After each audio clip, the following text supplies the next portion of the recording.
Hi everybody, I'm Jamie Gravel. I'm the social media strategist for the International Literacy Association. Welcome to tonight's ILA Hangout. We are going to be spending the next hour talking about the need for diverse books in our classrooms. And tonight we are joined by Eileen Gregorio. She is the Vice President of Development for We Need Diverse Books. She's an author and she is also a practicing surgeon. We also have with us picture book author Miranda Paul. She serves as a vice president of outreach for We Need Diverse Books, and she raises funds for Books for America. Illustrator Shane Evans is with us tonight, who you may know from Chocolate Me and Mixed Me, which was written by Tay Diggs, and The Way a Door Closes, which was written by Hope Nita Smith. Shane also is an artist, and he exhibits his art in places like Chicago, Africa, Paris, and he runs the Dream Studio in Kansas City. Last and not least, we have Angie Manfredi. She is the head of youth services for the Los Alamos County Library System in New Mexico, and she also runs a fantastic blog called fatgirlreading.com. So you might notice that we have a very accomplished and talented panel with us tonight, and we hope you have a really good time and you learn a lot with us. Before we get started, I want to remind you, as usual, to follow the conversation and tweet along with us using hashtag ILA Hangout. By using this for the next hour, we have a lot of really nice giveaways. So if you use the hashtag, you enter to win a nice giveaway from us. And also, if you have questions or comments for us at ILA or for any of our panelists, we'll be spending the last couple of minutes of the Hangout answering those questions. So let's get you better acquainted and put faces with names, and we will have our guests introduce themselves. So why don't we start with Eileen? Hi everybody. I'm Eileen, or I.W. Gregorio. My young adult novel is None of the Above, and it was pitched as Middlesex Meets Mean Girls. I'm also a mother of two mixed race children, aged 2 and 6. Miranda, I think, is the next. Hi everybody, I'm Miranda Paul. I'm a picture book author. My books are One Plastic Bag, Isatu Sise and the Recycling Women of the Gambia, and Water is Water, a story about the water cycle. I'm also the mom of two mixed race children as well, and I'm happy to be here, and I'm the VP of Outreach for We Need Diverse Books. I'm going to pass it off to Shane Evans. Hello everybody, Shane Evans here. I'm a picture book author and illustrator. I've been doing this for some years. I have maybe close to 40 books in my repertoire. The most current has been Mixed Me and Chocolate Me with Tay. I also have a book called Olu's Dream that I like to speak on a lot. I have a daughter who's 17. She's a mixed race as well. And I'm out here in Kansas City. Very fun day because they're in the World Series tonight. That's it. Hi everyone, I'm Angie Manfredi. I'm a public services librarian. I work with 0 to 18, so I work across the spectrum of all ages, and I'm very passionate about diversity and particularly boosting the Own Voices campaign and the works of authors representing their experience. And I'm going to talk a lot about how I see children and teenagers interacting with diverse books and what their responses are and why I think that's important for building literacy skills. I'm currently serving on the Stonewall Committee, the youth subdivision, which means I can't really talk about queer books that are out this year, but I'm here for the combo and I'm excited. Okay, well, thank you again, everybody, for being with us tonight. And since this hangout is going to fly by, I want to let's jump right in and start with the first question. What makes a book diverse, and why are these books important to have in our classrooms? Well, I'll jump in first and just speak to We Need Diverse Books' definition of diversity. We Need Diverse Books recognizes all diverse experiences in a range, including but not limited to LGBTQIA, people of color, gender diversity, people with disabilities, and that encompasses a wide range of mental, physical, and other emotional disabilities, ethnic, cultural, religious minorities, and of course that is not even all-encompassing, but that I just want to recognize first that when we use the word diverse, as we need diverse books, we're really talking about quite a range of experiences. The thing that makes a diverse book is that historically, especially in the United States, there have been a large number of groups that are underrepresented or misrepresented.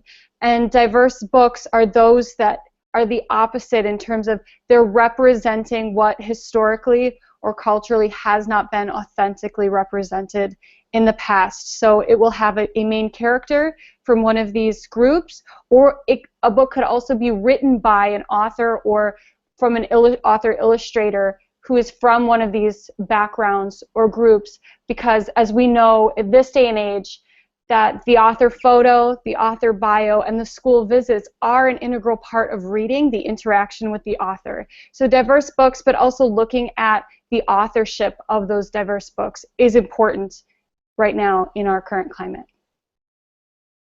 And I think, is Eileen going to go next, or do we have? I think my name is still next. Okay. Yeah, that was probably the best definitions of diverse books that I've heard. I just come from the panel at Princeton, and we spoke on it. I think that a lot of it deals with storyline and making sure that all stories are represented in some way, shape, and/or form. I think character has a lot to do with the way I see diversity in books. With the two books that I just worked on with Mixed Me and Chocolate Me, the character is very specific. For me personally, looking at books when I was a child, Jack Ezra Keats, seeing his portrayal of a child in the snow was a direct connection to me, but it also was just a storyline that resonated with people. I believe that it resonates with people all over the world just because of something about the way the character is. It embraces all. So maybe in some ways diversity is an opening for everybody to come on in. And if you don't see yourself necessarily in the character based on the way the character looks, you're going to see something inside of the character and their personality that you gravitate towards as well. So, storyline is a big part of diversity and culture, and showing that culture is dynamic with other people is a big part of diversity.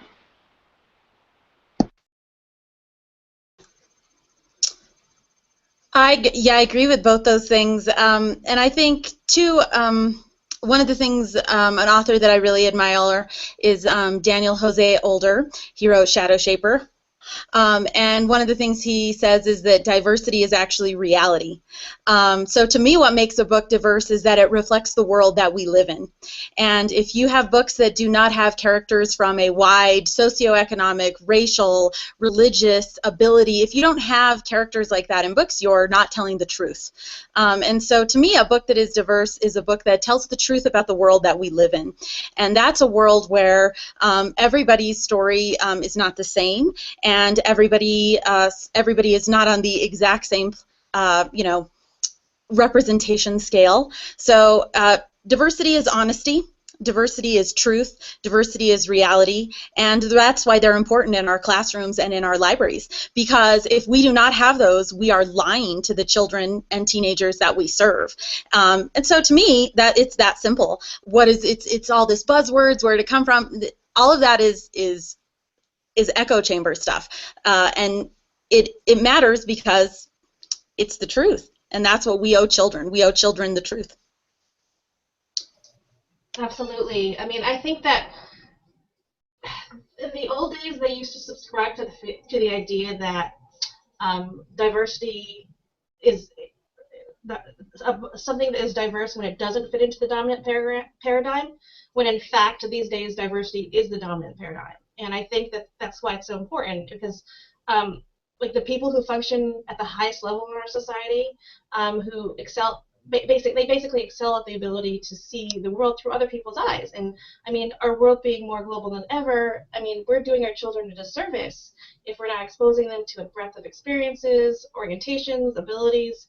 I mean, we're just shortchanging them. And I think that there was a bookseller in Oakland who basically was like, we need diverse books because we want our children not to be jerks.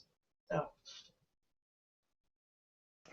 Okay, well, the next question is kind of rolls off of your answers from the first question, and that is, how early do you think kids realize that they're not represented in books? And does this impact that child's opinion of reading?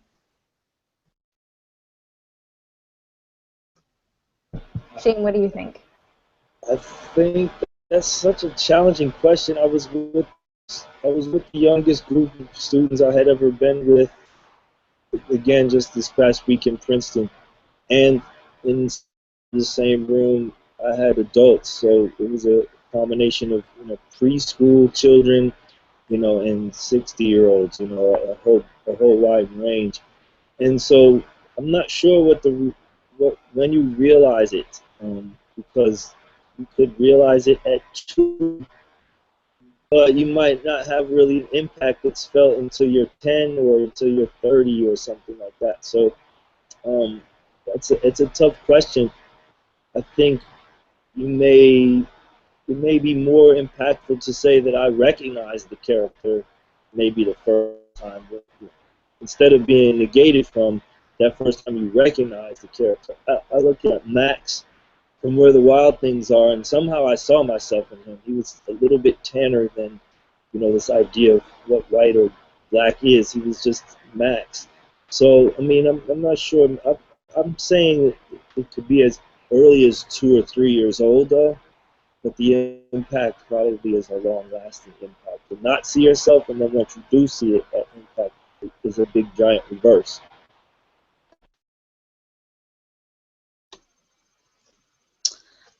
Yeah, I think it's from birth. I have a friend who her daughter is 4 years old, and her daughter is mixed race, and she asked why the princess books that she was reading, why the girls didn't have hair like hers, and she told her mother, "I want to have pretty blonde hair." So that's the kind of thing that happens. Very young children. Her daughter's 3.5. So it happens very early, and it happens in that exact situation, that if children are not seeing themselves reflected in the books, they're just less engaged. And everybody can imagine they're Harry Potter, and everybody can imagine that they're Percy Jackson, but what we're saying is that by that same token, everybody can imagine that they're an African American character. Everybody can imagine that they're your experience can be wide, and I think that's what we strive for. Is certainly in the library setting, we strive for having all these representations so that you can tell a 3-year-old, here's a book with a princess who has hair like you, and that's the way we keep anybody, especially kids, reading. This is a story that's about your life, and you don't have to just imagine yourself in a completely white world where everybody is able-bodied and everybody looks and thinks the same. So that's the experience I've certainly seen with kids. I had an 8-year-old tell me one time, in the movie Avatar, they made us all white. So they pick up on it. They absolutely pick up on it, and we owe them better than that. So that's my little perspective. Eileen, I think it's your turn. Sure. From my perspective as a mom, I remember distinctly that my 5-year-old daughter coming in from kindergarten one day and saying, it's hard for me to tell the girls in my class apart because they all have the same color hair and same color skin.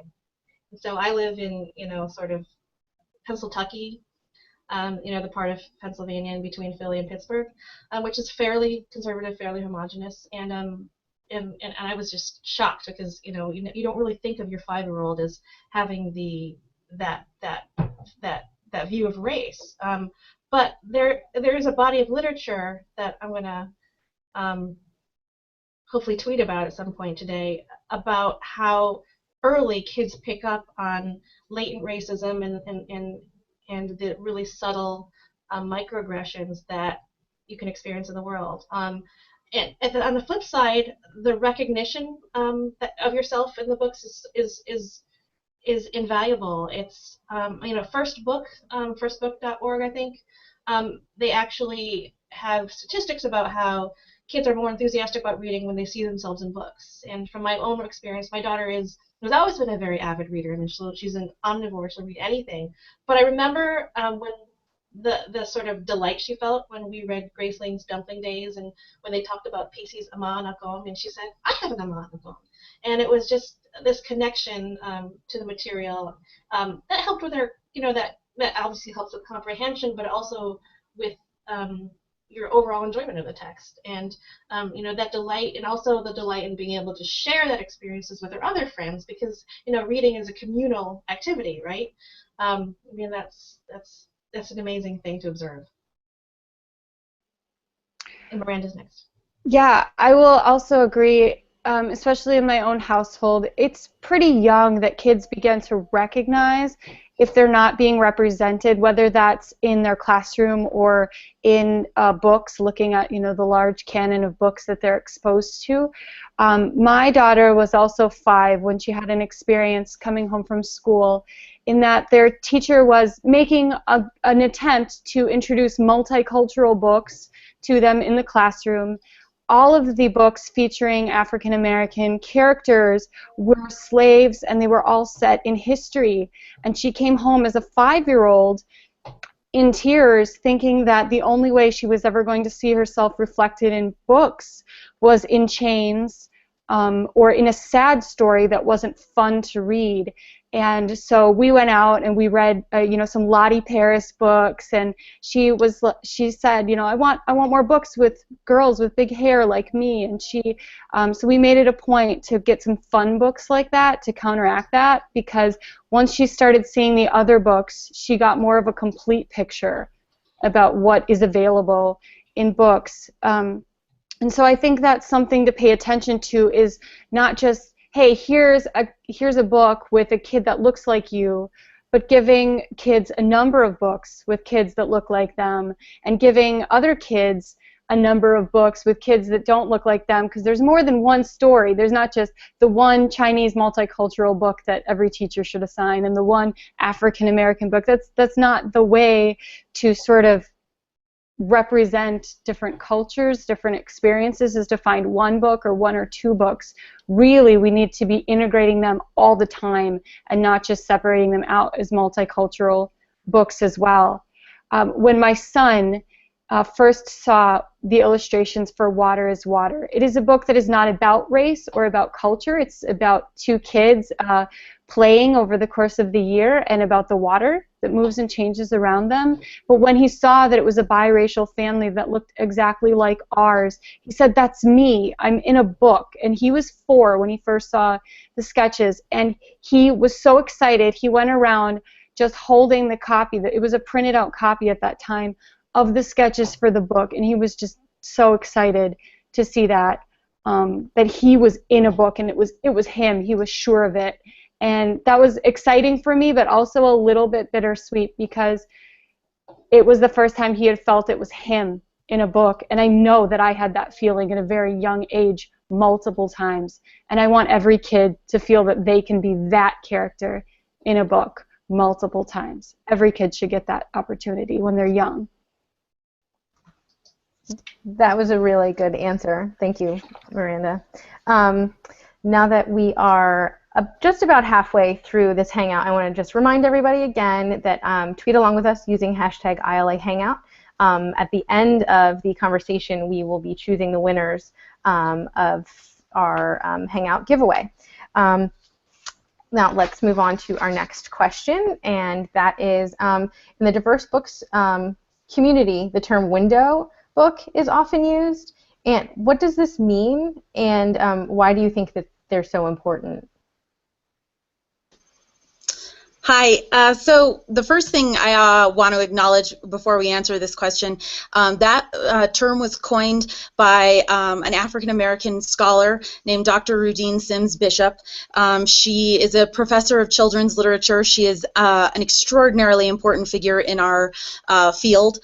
She still teaches, and she's written a wide body of work. And I always recommend people who are becoming interested in this conversation, if you start with her work, you really have a foundation to discuss this stuff with. So that's where one of the most comprehensive terms of what windows means comes from, and so you can't really go on without mentioning Dr. Bishop. And to me, and it means everything that we've already been talking about. It's that moment when you look at a book. Dr. Bishop described it as when a mirror, the window becomes a mirror, and you get to see yourself back in it. And that's the experience. Yeah, that you don't have to read yourself into a book because you see yourself in a book. And I think that's really tied to the story that Miranda just told. That's me. That's my story. And I've had numerous examples of kids. I've literally seen children pet pictures of like physically pet pictures of children in books that look like them. And I've had teenagers too also say, I've never read a book with gay characters in it before. I had a teenage boy one time return the book Rainbow Boys to me, and he said, "Do you think there's any other gay kids at the high school?" He was from a very strict conservative Mormon family. He had never been never introduced to the concept of homosexuality at all. And the first time he had seen this was in a book. And so we strive to provide windows not only for the kids to see themselves, but to humanize and to bring a greater empathy to all readers. Is this not your story too? Do you not feel these same things? Because we believe, as people who work with literature, as people who develop the literacy of children and teens, we believe that these books can save lives. We believe that they can change lives, and the way to do that is through windows and doors. So I think Eileen's next on this one. Absolutely.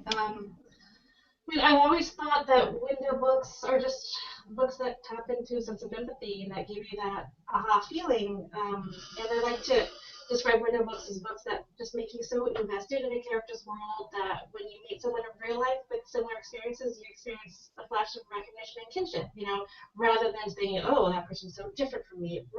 Window books bring the other into your house, and that just gives you a sense of familiarity with an otherwise foreign concept that can only serve kids well when they're growing up. And I think that for me, growing up, as an Asian American girl in Central New York, every book was a window book because I never saw myself in books. Like, I count on one hand the number of books with Asian characters in there. I mean, there's The Year of the Born Jackie Robinson, the Joy Luck Club, which came around when I was in college. Every book was a window, but as a result, and living in I grew up in a weird situation. I actually grew up with my grandparents, and so they're kind of hands-off, laissez-faire, and books were really they didn't fit into like the culture that I grew up in, and so I found my pathway in those mirror books that to everybody else was the dominant paradigm. And so, like, personally, I can understand how window books can basically help you guide your moral compass and help you to navigate your way through a world that would otherwise make you kind of flounder. Miranda's next. So window books it's a very interesting concept to me because I can never get my hands on enough window books, I feel, as an adult, because I do feel that I missed out a lot when I was a student in school. I wasn't given a lot of window books. And one thing that I will say is mostly what I was given when I was younger were folk tales from other places in the world. And what those books did for me is that they gave me a sense of this world being a much bigger place than my family could introduce me to. And I was the first person in my extended family to ever get a passport and travel abroad and see some of that wider world. I'm a little bit younger than Eileen, so I read the Joy Luck Club when I was in high school, and that for me was a very important window book in terms of getting into the intricate lives of individuals who were not from my culture. And it showed me that humans relate across culture, that we have these things that are more similar than different, these universal truths.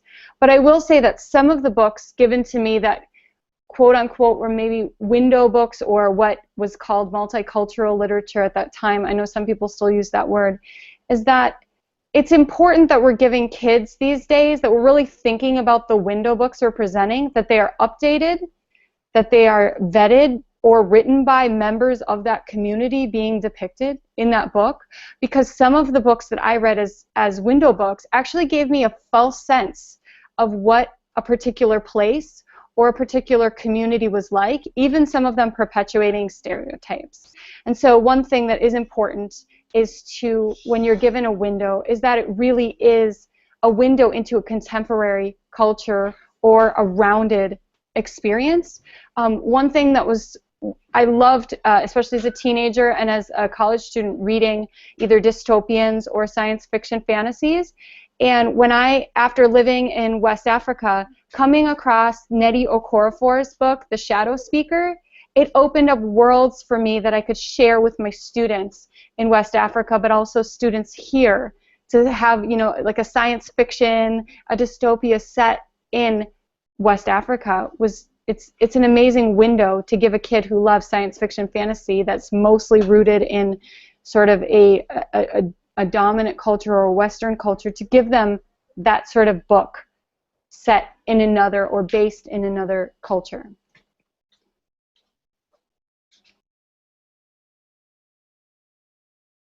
And I think we'll go to Shane. Yes. I'm actually in my studio, and I don't know if you can see, but there's all old windows in this room that I'm in. And I saved all these old windows from windows that were removed from houses that are basically going to get thrown in the trash. And so there's probably, hundreds of years of windows right here. So I imagine that it's come out of houses where people look through these windows all throughout the time that they were set in these houses. And so then maybe if in some way if glass captures anything, the essence of, maybe a thought or a moment, you're looking outside of the window is a very important experience, and also what's coming in through that window is constantly changing.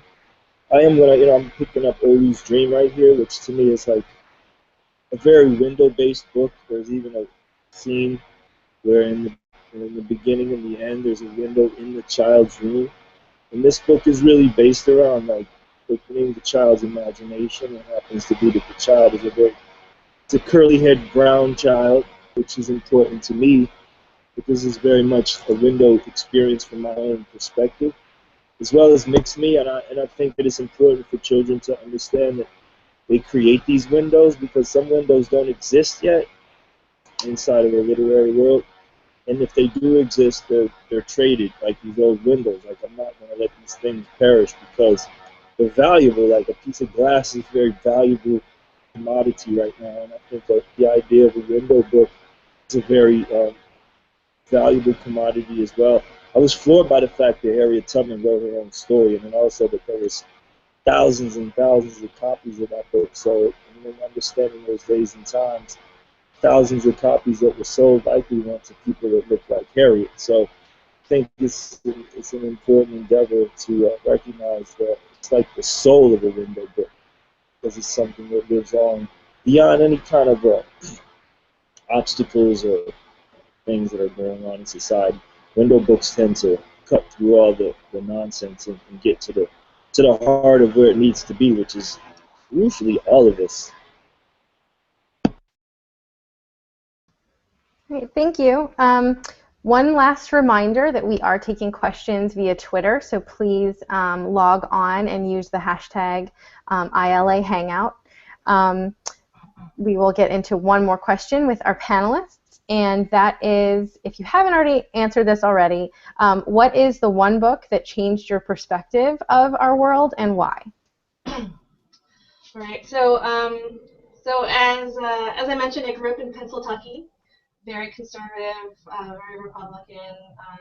I was one out of two Asians in my high school. There was one African American girl, and there were maybe three students who were Jewish. I mean, it was really, I lived in WASP-land, and conservative WASP-land, not, and I like to say that I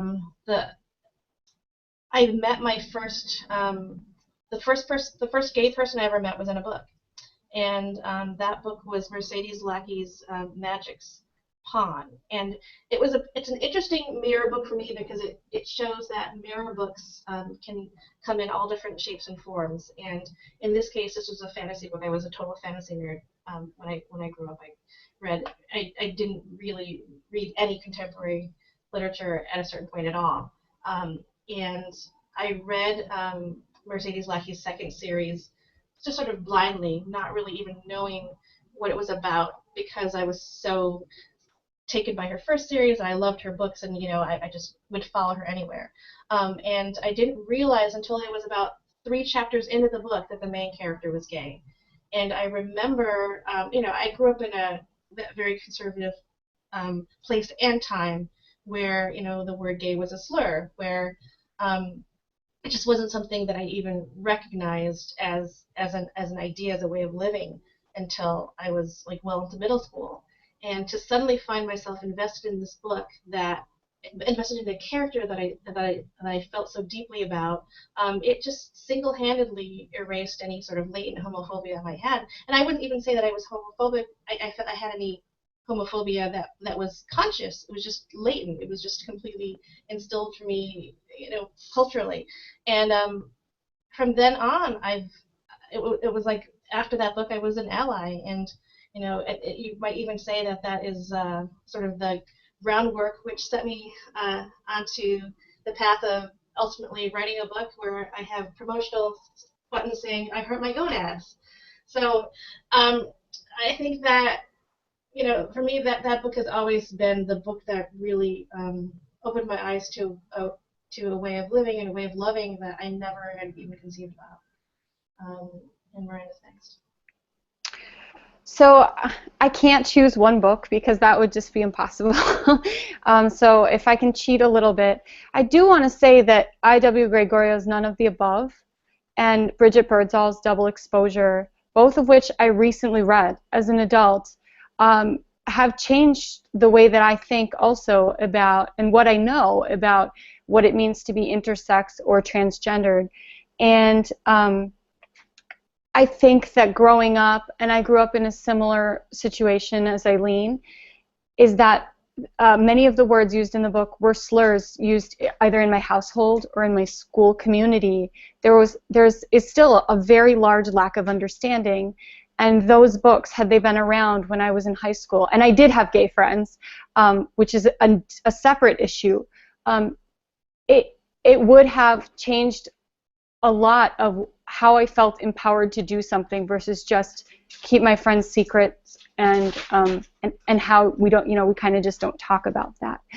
I also think that the book Pay It Forward, it was the book that I first read that had an interracial couple, and the interracial part of it isn't integral or central to the main plot of the book, but it was where I saw that in a book, and I remember just recognizing, like, oh, there it is in a book, and it's just happening. And I think some of you know what happened when the movie went Hollywood, is that they changed the race of the main character, and that was also an eye-opener for me, in that recognizing that our media consciously makes these choices to quote-unquote whitewash things. And I also think The Bluest Eye was a book that I read by Toni Morrison, and that book was a window to me, but also a book that changed my world in thinking about how a number of things affect you from the time that you're young, how race can affect you, how the experiences, the very dark experiences you have as a child can affect you for a long time. And then the last book that I'll mention, not particularly a diverse book, but definitely changed my life, was The Giver by Lois Lowry, because in that book, there is a moment at which Jonas realizes that he thinks differently than his father. He thinks differently than the generation of grown-ups making the rules and making society what it is, and he wants to do something different. And I think that's sort of behind anyone who wants to do any sort of activism or with an organization such as We Need Diverse Books, is you have to have sort of an inkling or a notion that you can change things, but you have to make some bold steps You have to speak out, or you have to step aside from the traditions that have just been happening over and over. And in publishing, we've really seen the numbers and the statistics very low of what kind of stories are being told and what kind of stories get told over and over. And I think that it makes you have to take a conscious choice to step out of what's comfortable or what's usual or what's the norm and speak out, even sometimes if it's a difficult choice to do that.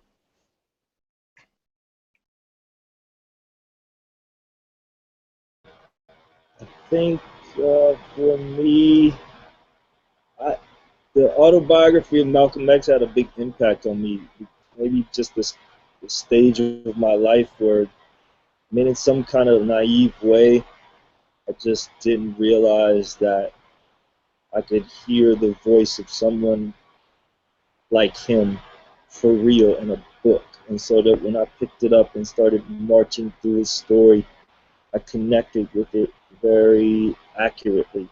Another book that transformed me was Native Son, Richard Wright's piece. And I got to that book when I was in college, so I took it on as an illustration assignment. And so then to start to bridge that world of I mean, you know, in college I didn't think of myself necessarily as being an illustrator, even though I was studying illustration. I just thought of myself as an artist. And then to start to look at taking a book and transforming it into pictures was a very transformative moment. And then also the storyline itself, having to go through the sadness of that character to visually articulate what I was feeling was very real to me. And I do have to look back in my years of looking at picture books and say that Maurice Sandak's, you know, Where the Wild Things Are, and those characterizations of monsters had a big impact on me, that I could take personality and shift it into a different form. And Whistle for Willie, again, just the characters that Ezra Keats created. And, you know, I'll be honest, like, I probably didn't know that he wasn't a black man from a creative perspective for a long, long time. And that's why I think that the creative perspective, when it's honest and it's true, it can pierce the bubbles of racisms and things like that, just to portray a very real feeling, because those picture books had a very real connection to me as a child, and as a depiction of what my community felt like. It wasn't about what it looked like; it was more about what it felt like. So those books, you know.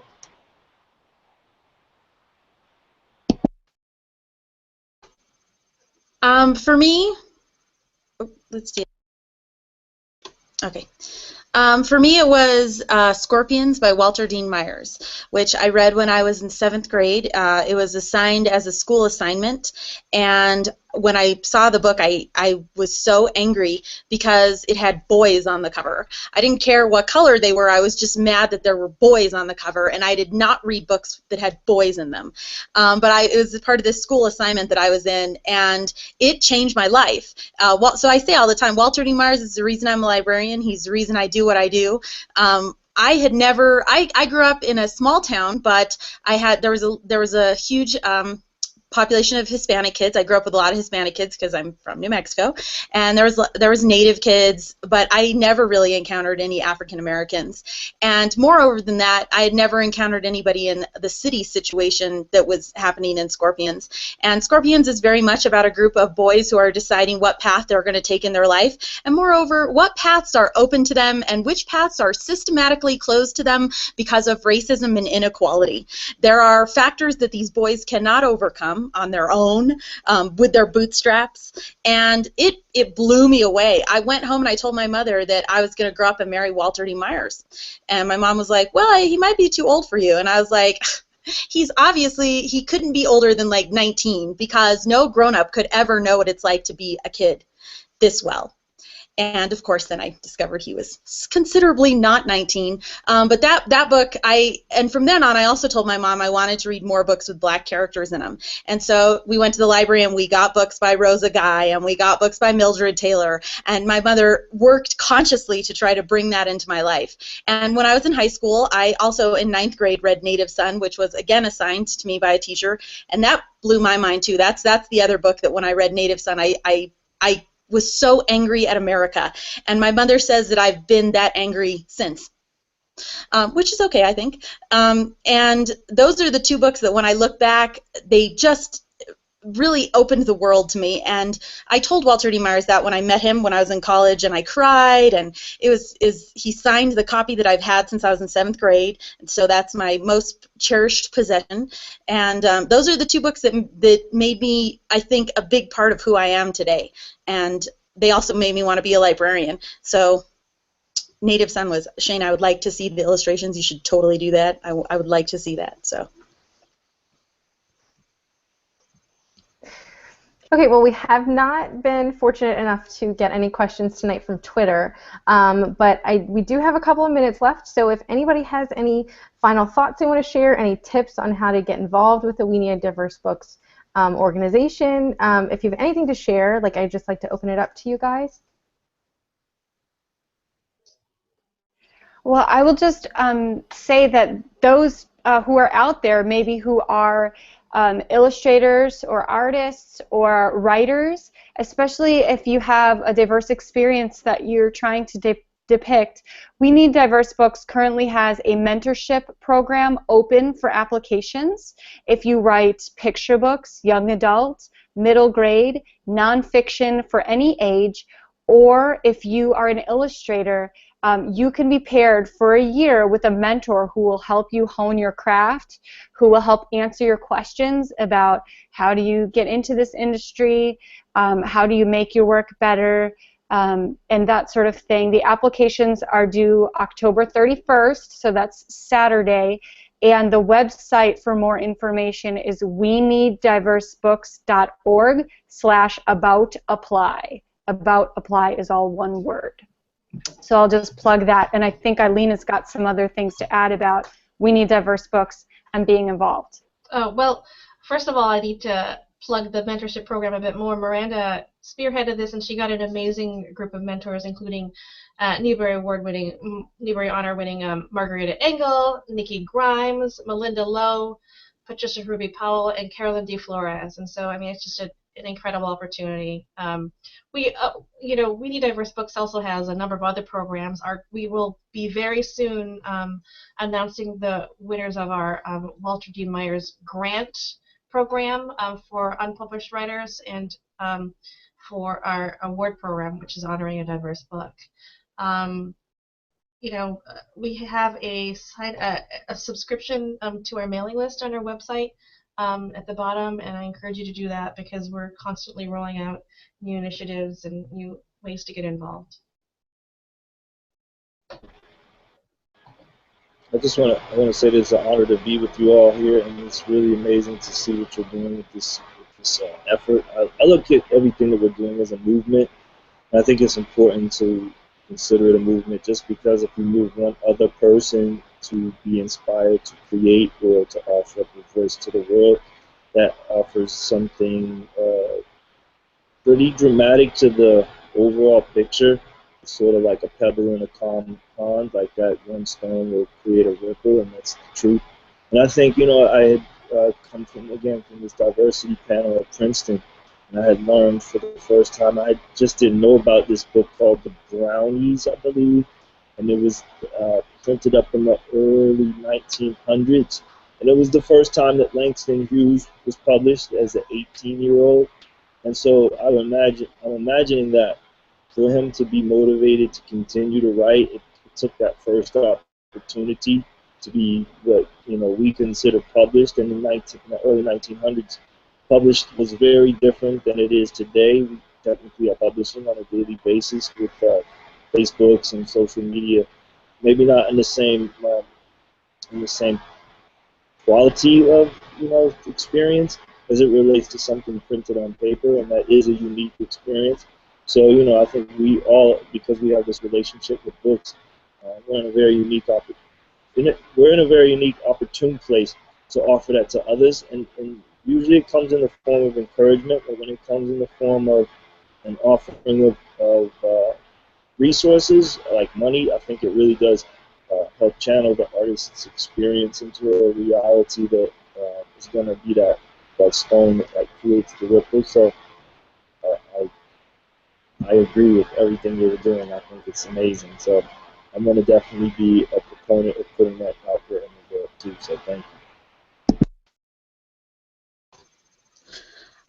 So I would like to talk directly to the librarians and teachers who are watching this. And the first thing I would like to do is I would like you to take a few minutes and actually look at the books that are on your classroom shelves, that are in your classroom library, that are in your school library, that are in your public library. I want you to honestly evaluate those books and ask yourself, am I doing everything that I can to develop this collection in a way that provides doors and windows for my community? There are kids, there are families who need these books, and it is our duty, and it's a sacred duty, that's why we went into this, to provide them with those doors and windows, and we can do that. You can add these books to your classrooms. You can add these books to your library. So that would be the first thing. And I would say if you get stuck, ask people for help. We need diverse books. My plug for them, my librarian teacher plug for them for you is there's a book talking kit. They have resource lists. They have read-alike lists. If you get stuck, if you don't know, ask people. That's what we're having this conversation before. I've heard about this book. Have you read this book? Can anybody suggest? So that's my first one. And my follow-up, I don't have a book or anything like that of mine to plug, but what I want to plug is this. It is going to be November soon, yay, and I would, November, as many of you might know, is National Native American Heritage Month, and I urge you to really take a minute and think about how or why you are celebrating Thanksgiving in your library, in your classroom, and I would ask you to be thoughtful and deliberate about that, and honest. Honest is my buzzword that I keep coming back to. I'm going to tweet some links later, some books that I think that it would be great for you to share with your classes and your library that talk about, that are written by Native Americans, that talk about Native Americans' lives today, and that portray honestly that these are people who are still alive and with us. And I would ask you to think twice before you do pilgrims and turkeys. And I under my Twitter and using the ILA hashtag, I will share some information. I also, as always, suggest that you check out American Indians in Children's Literature, which is a blog run by Debbie Reese, who is a member of the Nambe Pueblo and an educator. And so that's my seasonal plea every November. We can do better. It's on us to do better, and we can start that today. And that's why we're all here engaged in this conversation. So that's my librarian educator literacy plug. Piggybacking off of that, Angie, can you talk a little bit about pushback and about parental fears and about how librarians and teachers can be autonomous in their recommendations and how they can effectively book talk books that are windows in without having it seem like they're trying to give judgmental, being judgmental, or trying to give a kid feed a kid vegetables. Yeah.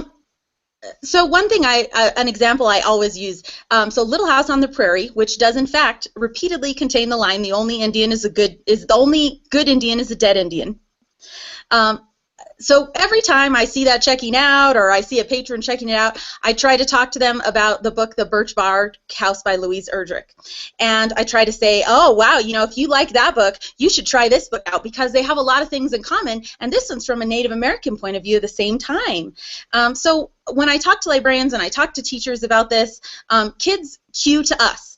So if you are excited about what you're talking about, they are going to be excited too. And if you are enthusiastic, they are going to be enthusiastic too. So I never had a parent say, "Oh my gosh, I don't want that Birch Bark house. I'm a little house forever." Parents always thank me because I don't approach it as, "Oh, you know, this is terrible and you should do." You say, "Here's a great thing that goes with it," and could maybe supplement a conversation that you can have with your child about what Native American families were going through in this era in our history. Written by a Native American woman who's also one of the most accomplished writers in America, by the way, as an aside. So I think that's a way. I always talk to teachers and librarians about it. If you are excited, excitement's going to come back to you. It's a loop. And why not be excited? I mean, there's great stuff out there. There's so much good stuff. It's not like taking medicine because there's so much amazing stuff. You just have to go look for it. There's fun stuff, and so. I think I'll just add to what Angie and Eileen had to say is that We Need Diverse Books has on its website at weneeddiversebooks.org, there is a research or a resources page that has a lot of these book lists and these other sites. It links to Disability and Kid Lit. It links to the American Indians in Children's Literature, the AICL site. It links to just a host, probably more than 30 sites on the resources page. There is also a writer resources page where there are other programs, grants, forums that you can take part in to really immerse yourself in the conversation. One thing that I'm constantly working on is myself and educating myself on what issues are in different experiences. Because it's important for me a lot to be a listener and to be a learner more than I speak. And so that is a place to start. If you feel, teachers, librarians, writers, whoever you are, if you feel that you're not sure of how to navigate this conversation, you can start by listening to members of the community through these blogs.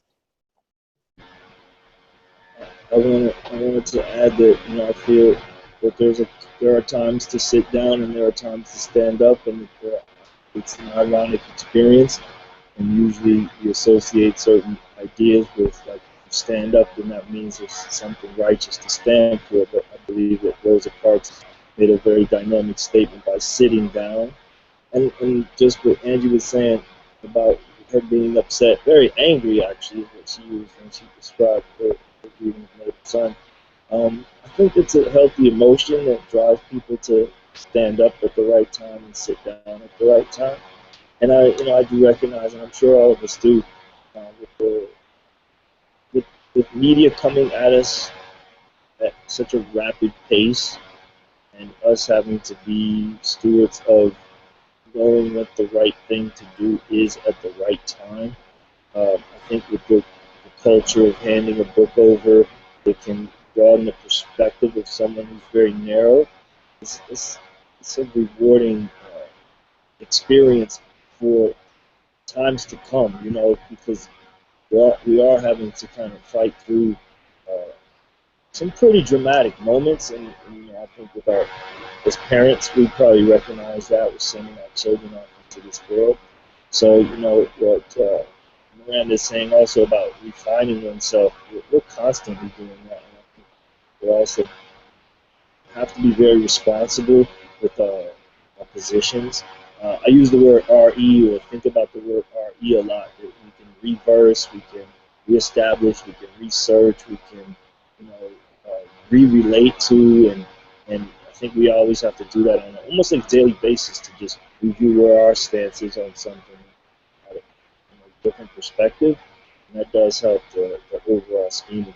So I believe we're changing the world in a positive direction. Can we do some quick book talking? Is that okay? I wanted to Definitely, yes, pick a please. bunch of books. One of the most important books coming out this year is oh wow! I just did a great domino effect. Jason Reynolds on American Boy. He's the John Steptoe Corona Scott King Award winner. Wrote it with Brendan Kiley. I mean, if you believe that Black Lives Matter, you have to read this book. Princeless is a great graphic novel about a princess who doesn't need a prince. My daughter, my 5-year-old daughter, just adores it and couldn't put it down. Simon was in the house. Oh my gosh. Well, if that is the best way to learn a chat is Simon versus the Homo sapiens agenda, funny book about, funny happy book about gay boys. Always good. George, one of, like, it's gonna be a seminal work, a class. It's like an instant classic, middle grade story about a transgender girl. And I think that we all know about El Defo, right? I could go on, but read these books. Why don't you tell us about your book, Eileen? Because that's embarrassing. Okay. I think I might have Eileen's book here somewhere on the shelf. Yeah, I have it right here. I don't know if you can see it. But I want to plug the author, Kashmira Sheth. I don't know if any of you know her. Kashmira Sheth is the author of Boys Without Names, Keeping Corner, and also she has several picture books, and one of them I cannot show you right now because it is bedtime in my house, and my son reads Tiger in My Soup just about every night. It's sort of a contemporary Where the Wild Things Are. It's about a boy who's being babysat by his sister, and his sister has headphones on, and he's imagining this tiger in his soup, and this wild thing is happening. Just an imaginative book. I also happen to know Kashmira, and I think she's a wonderful person, but her books, I mean, are just amazing. And if you haven't checked out her books, I would plug her. And I would also plug the book Rogue. I don't know if you have read Rogue, but it is by Lynn Miller Lockman, who is a We Need Diverse Books team member. And I think this might have been the first book that I ever read with a main character on the autism spectrum. I believe the character has Asperger's. Sorry, I didn't clarify that. Yeah. So those are some plugs, quick plugs for me. Okay. Well, I think we are out of time, and we are going to wrap things up. I just want to thank everybody who joined us, and for everybody who tweeted along with us. We will announce the winner of our giveaway shortly after we wrap this up. And I want to thank all of our guests for coming and hanging out with us tonight. Angie, Shane, Eileen, and Miranda. We really appreciate your time and you sharing your knowledge with us. And we hope that everybody will, sort of follow the instructions and sort of, hear Angie out. You don't want to see her mad. Think about, you don't want to do that. Think about, reaching out to your librarians and your teachers and making sure that every kid have, an honest answer when you're asking them their questions. So if you liked tonight's Hangout, we will be having our next Hangout in January, and we will be speaking about dyslexia. We will be joined by Dr. Kelly Sandman-Hurley and representatives from Learning Ally. So join us on January 26th. We will see you there. Thank you, and have a good night. Bye, everybody. Thank you, everyone. Bye-bye.